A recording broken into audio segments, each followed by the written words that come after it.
したらこう閉じる。それじゃあ作っていきます。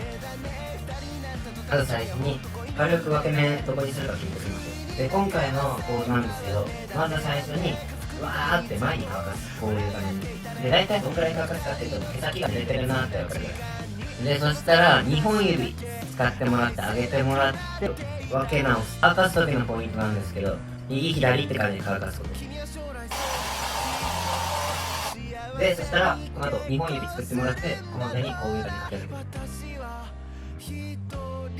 で、そしたら大体こんな感じになってくるから、ほら、この背骨。この背骨を引きながら吸ってこうね。風は弱めで使ってください。だけ、かけるように。2本ぐらいで。そしたらこう閉じる。このままキープ。はい、はい、このままキープ。手前のセンターパートに入れる。